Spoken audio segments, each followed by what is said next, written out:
Hi friends, welcome to Krishna story time. Srikrishna ഭഗവാനിൽ അനുഗ്രഹീതരായ എല്ലാവർക്കും കൃഷ്ണാസ് സ്റ്റോറി ടൈമിലേക്ക് സ്വാഗതം.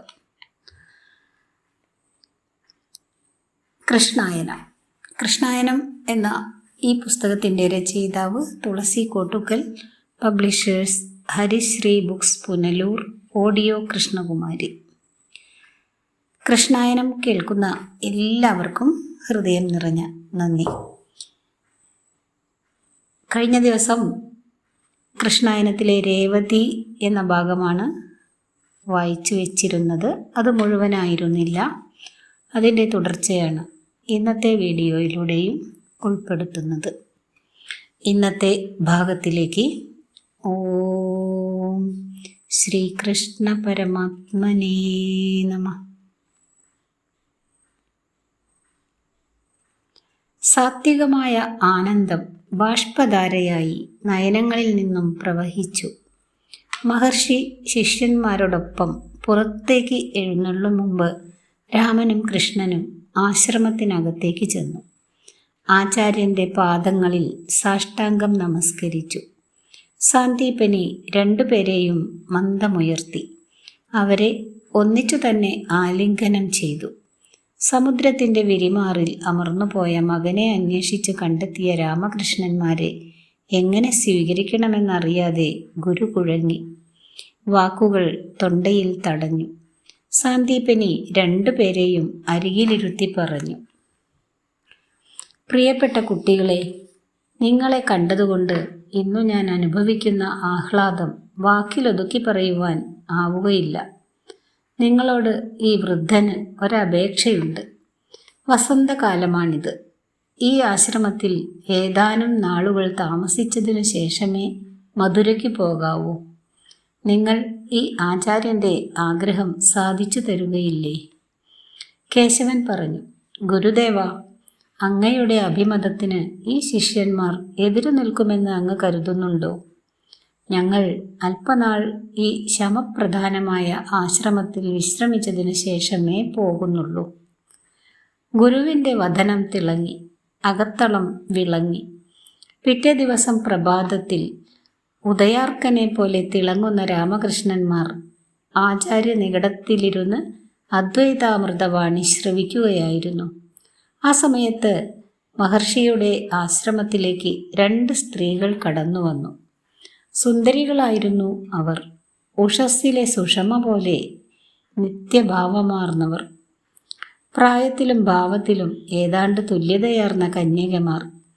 ബലരാമൻ രണ്ടുപേരെയും ശ്രദ്ധിച്ചു. എങ്കിലും പിന്നാലെ വന്ന യുവതിയിലാണ് അദ്ദേഹത്തിൻ്റെ നയനം ഏറെ നേരം തറഞ്ഞു നിന്നത്. ആശ്രമദ്വാരത്തിൽ അറച്ചു നിന്ന യുവതികളോട് സാന്ദീപനി പറഞ്ഞു, വരൂ, അമാനുഷപ്രഭകരായ രണ്ട് അതിഥികളെ നിങ്ങൾക്ക് പരിചയപ്പെടുത്താം. സാന്ദീപനി രാമകൃഷ്ണന്മാരെ നോക്കി പറഞ്ഞു, ഈ കന്യകകളെ നിങ്ങൾ അറിയുകയില്ല. മുന്നിൽ വരുന്ന യുവതി ശ്വേതകേതുവിൻ്റെ സഹോദരിയാണ്. പേര് വാസന്തിക. ശേമുഷിയുള്ളവളും വിദുഷിയുമാണ് അവൾ. സഹോദരനെ പോലും തർക്കത്തിൽ അവൾ തോൽപ്പിച്ചു. അദ്വൈതം അമൃതാക്കിയവൾ. തൊട്ടുപുറകെ വരുന്ന കന്യക രേവതിയാണ്. സാധാരണ സ്ത്രീകൾക്ക് അലഭ്യമായ സാമർഥ്യം ഗദായുദ്ധത്തിൽ അവൾക്കുണ്ട്. കുതിരസവാരിയും നന്നേ വശമുണ്ട്. രേവതിയുടെ ഗുണങ്ങൾ ഓതിയപ്പോൾ ഗുരു ബലരാമനെ നോക്കി. സീരധ്വജൻ അപ്പോഴും രേവതിയെ തന്നെ ശ്രദ്ധിച്ചിരിക്കുകയായിരുന്നു.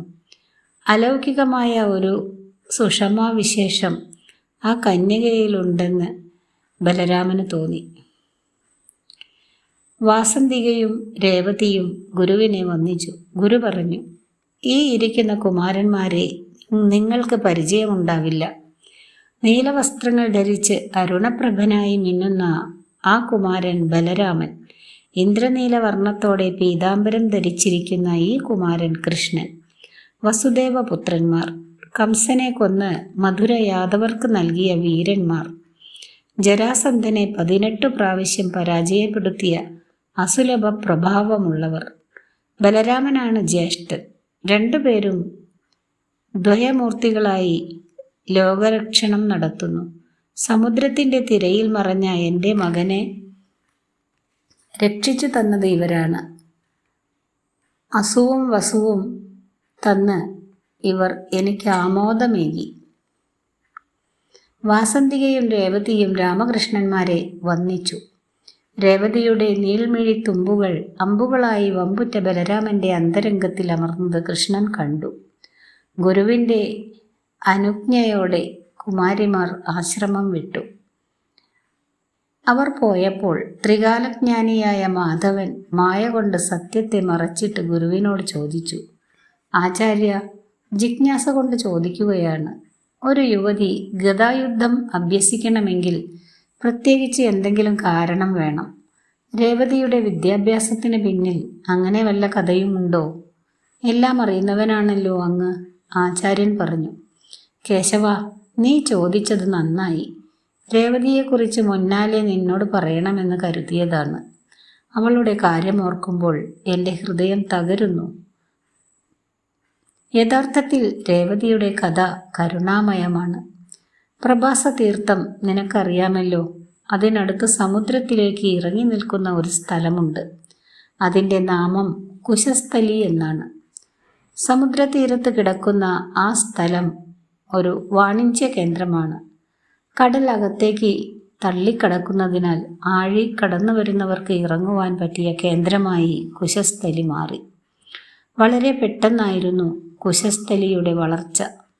കടൽ കടന്നു വരുന്നവരുടെ സമ്പത്ത് കൊണ്ട് കുശസ്ഥലി വേഗം വളർന്നു. പ്രകാശം മുറ്റിയ രത്നങ്ങൾക്കും മനോഹരമായ പട്ടാമ്പരങ്ങൾക്കും കുശസ്ഥലി പ്രശസ്തി ആർജിച്ചു. അവിടുത്തെ യുവതികൾ അലങ്കാരവതികളായിരുന്നു. ധീരന്മാരും സത്യസന്ധരുമായിരുന്നു പുരുഷന്മാർ. ആയതലോചനങ്ങളിൽ അഭ്യാസ പാടവം ആവിഷ്കരിക്കുന്ന നർത്തകിമാർ തിങ്ങിയ നാടായിരുന്നു കുശസ്ഥലി. സൗന്ദര്യത്തിലും സമ്പത്തിലും മികച്ച ഈ ആഴിയുടെ മുത്തിനെ സ്വന്തമാക്കുവാൻ പലരും ആഗ്രഹിച്ചു. അക്കാലത്ത് പുണ്യജൻ എന്ന ഒരു രാക്ഷസൻ പത്തേമാരിയിലെത്തി. അവന് വമ്പിച്ച ഒരു കൽപ്പട തന്നെ ഉണ്ടായിരുന്നു. രാക്ഷസവർഗത്തിൽ പിറന്ന പുണ്യജൻ ദുഷ്ടനും വക്രബുദ്ധിക്കാരനുമായിരുന്നു.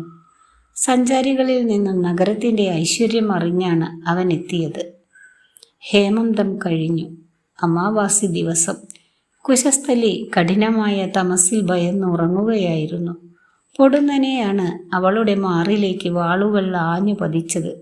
കുശസ്ഥലി ഞെട്ടിയുണർന്നപ്പോഴേക്കും പുണ്യജന്റെ സഹചരന്മാരും പടയാളികളും നഗരത്തിൽ തേർവാഴ്ച നടത്തിക്കഴിഞ്ഞിരുന്നു. ആഭരണങ്ങൾ കൊള്ളയടിച്ചു. രത്നങ്ങൾ എല്ലാം കുത്തിവാരി, സ്വർണ്ണാഭരണങ്ങൾ തൂത്തുവാരി. വിവരം രാജകൊട്ടാരത്തിലെത്തി. സൈന്യങ്ങൾ കുതിരപ്പുറത്ത് പാഞ്ഞു വന്നു. തെരുവ് ചോരക്കളമായി. രാക്ഷസന്മാർ ആയോധന വിദഗ്ധരായിരുന്നു. അവർ ഉപയോഗിച്ചത് നീണ്ട വാളുകളായിരുന്നു. ആ വാളിനു മുൻപിൽ കുശസ്ഥലിയിലെ യോദ്ധാക്കൾ നിഷ്പ്രഭരായി. നിമിഷങ്ങൾക്കകം തെരുവ് ചോരപ്പുഴയിൽ മുങ്ങി. കബന്ധങ്ങൾ കൊണ്ട് രാജപാത നിറഞ്ഞു. കുശസ്ഥലിയുടെ അഭിമാനമായ രാജാവ് തന്നെ ഒടുവിൽ യുദ്ധത്തിനിറങ്ങി. രാജാവിനെ സഹായിക്കുവാൻ അദ്ദേഹത്തിൻ്റെ സഹോദരന്മാരും പുത്രന്മാരും രംഗത്തെത്തി. പുണ്യജനും രാജാവിൻ്റെ സഹോദരന്മാരും ഏറ്റുമുട്ടി. വളരെ സമയം ആ യുദ്ധം നീണ്ടുനിന്നു. പുണ്യജന്റെ ക്രൂരമായ വാൾ പ്രയോഗത്തിൽ വയറും നെഞ്ചും പിളർന്ന് അവർ മരിച്ചു. മക്കൾ 7 പേർ അമ്പേറ്റും അസിയേറ്റും മരിച്ചുപോയ വാർത്തയും രാജാവിൻ്റെ ചെവിയിലെത്തി. സഹോദരന്മാരും അരുമസന്താനങ്ങളും മൃതി പൂകിയതോടെ രാജാവ് ഭഗ്നാശനായി. യുദ്ധത്തിൽ നിന്നും അദ്ദേഹം പിന്മാറി. പുണ്യജനോട് പോരാടിയാൽ ഇപ്പോൾ ജയിക്കുകയില്ല. പിന്നെന്തിന് പടജനങ്ങളെ കുരുതി കൊടുക്കണം? ശത്രു ബലവാനാണ്, പട അധികം കരുതിയിരിക്കുന്നവൻ. എന്തായാലും പിന്മാറുകയാണ് ബുദ്ധി. വേഷപ്രച്ഛന്നനായി രാജാവ് പുറത്തു വന്നു. അദ്ദേഹത്തോടൊപ്പം പുരുഷവേഷധാരിയായി ഇളയ പുത്രിയുമുണ്ടായിരുന്നു. ഏതാനും അനുചരന്മാർ രാജാവിനെ പിന്തുടർന്നു. അവർ തികച്ചും വിശ്വസ്തരായിരുന്നു. രാജാവ് പോയതോടെ പുണ്യജനും സൈന്യവും കൊട്ടാരം സ്വന്തമാക്കി. അന്തഃപുരത്തിലെ അങ്കനമാരുടെ ചാരിത്ര്യം രാക്ഷസന്മാർ നശിപ്പിച്ചു. എടുത്തണിയേണ്ടുന്ന വിശുദ്ധിയുള്ള പൂമാലകൾ അവർ തച്ചുടച്ചു. അപമാനം സഹിക്കാതെ സുന്ദരീമണികൾ കിടങ്ങുകളുടെ ആഴങ്ങളിൽ അമർന്നു. ദിവസങ്ങൾ കഴിഞ്ഞപ്പോൾ കുശസ്ഥലി ശ്മശാനമായി. കഥ നിർത്തി ഒരു നിമിഷം സാന്ദീപനി നിശ്ചലനായി.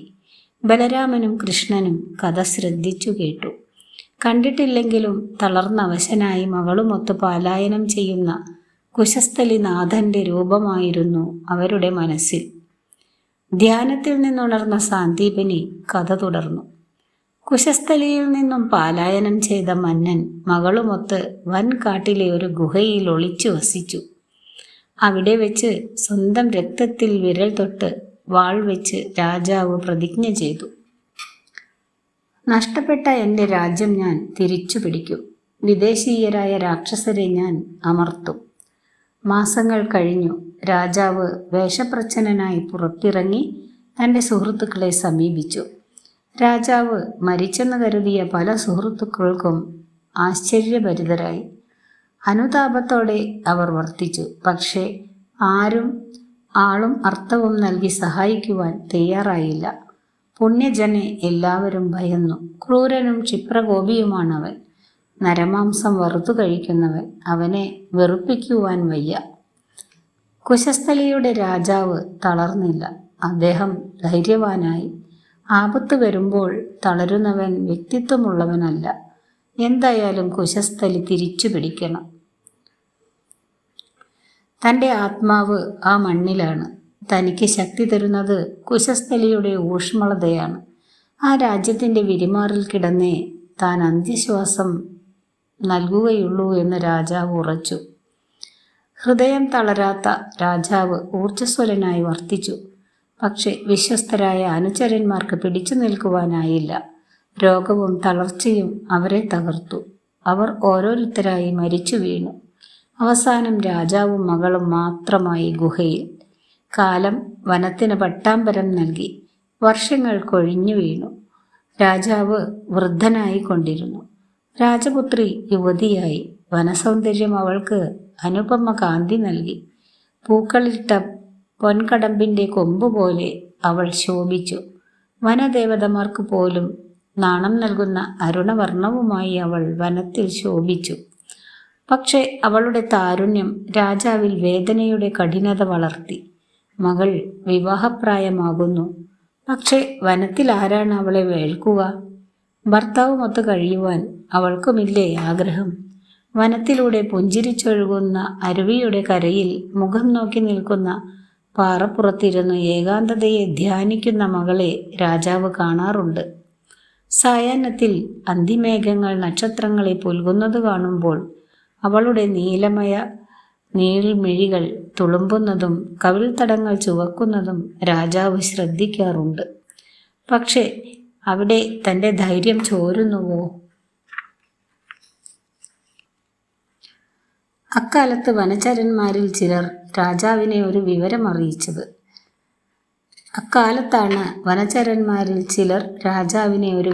അറിയിച്ചത്.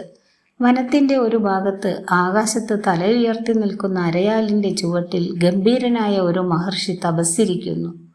അടുത്ത കാലത്താണ് അദ്ദേഹം അവിടെ തപോനിരതനായി എത്തിയത്. സന്യാസിയോട് അഭ്യർത്ഥിച്ചാൽ അങ്ങയുടെ ദുഃഖത്തിന് പരിഹാരം കാണും.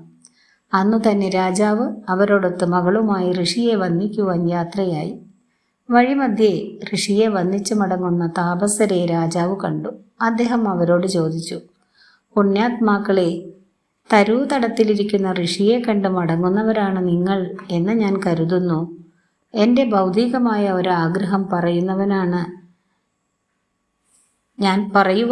ഞാൻ പോകുന്നത്. അതിൽ അദ്ദേഹം കനിയുമോ അതോ കോപാകുലനാകുമോ? സന്യാസിമാരിൽ ഒരാൾ പറഞ്ഞു, ഹേ സഞ്ചാരി, ആ ഋഷി ആരാണെന്നാണ് അങ്ങ് ധരിച്ചിരിക്കുന്നത്? സാക്ഷാൽ ഭാർഗവരാമനാണ് അദ്ദേഹം. 7 വട്ടം ക്ഷത്രിയ രക്തമൊഴുകി മന്നിടത്തിൽ രുധിരസമുദ്രമുണ്ടാക്കിയ മഹാനാണ് ഭാർഗവൻ. ക്ഷിപ്രകോപിയും പരമശാന്തനും ഐശ്വര്യദാന പ്രസക്തനും ശസ്ത്രാസ്ത്രധരനുമാണ് പരശുധരൻ. അപ്പോൾ അദ്ദേഹത്തിന് എന്തു തോന്നുന്നുവെന്ന് ആർക്കറിയാം? എന്തായാലും ചെല്ലൂ, വിധി നിങ്ങൾക്ക് അനുകൂലമായിരിക്കും. രാജാവിൻ്റെ മനസ്സ് ആന്തോളനപ്രായമായി. നന്മയുടെ കേന്ദ്രമല്ലേ തൻ്റെ ചിന്തകൾ? പിന്നെന്തിന് പതറുന്നു?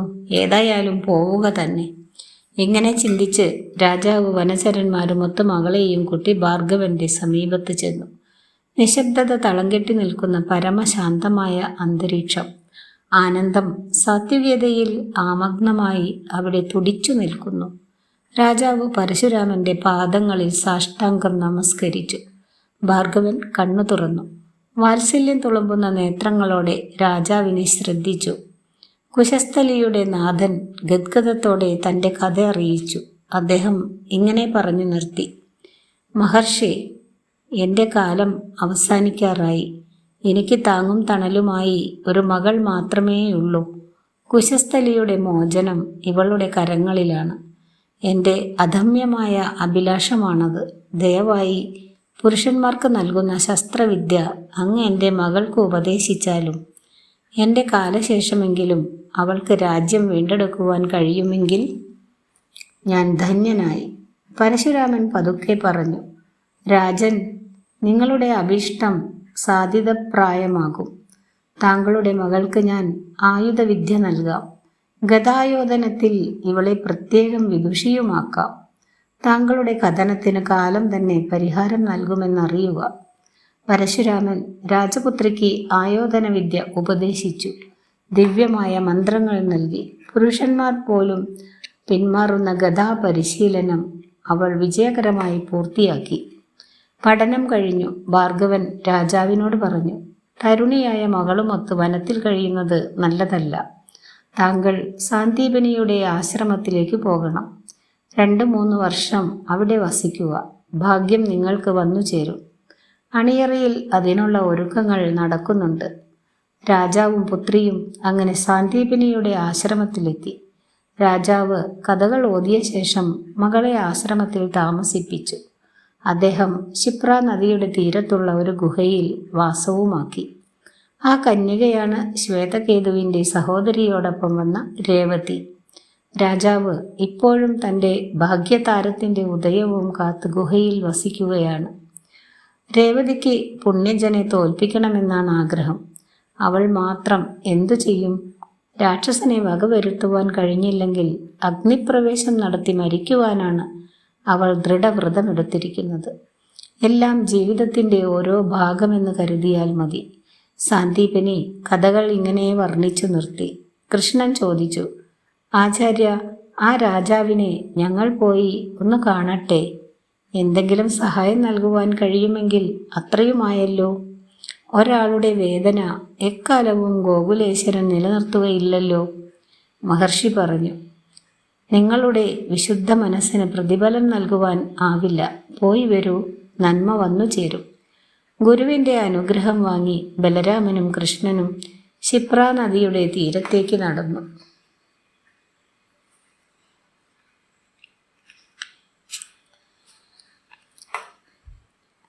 ഇതോടുകൂടി ഈ ഭാഗം അവസാനിച്ചിരിക്കുന്നു. ഈ വീഡിയോ ഇവിടെ അവസാനിപ്പിക്കുകയാണ്.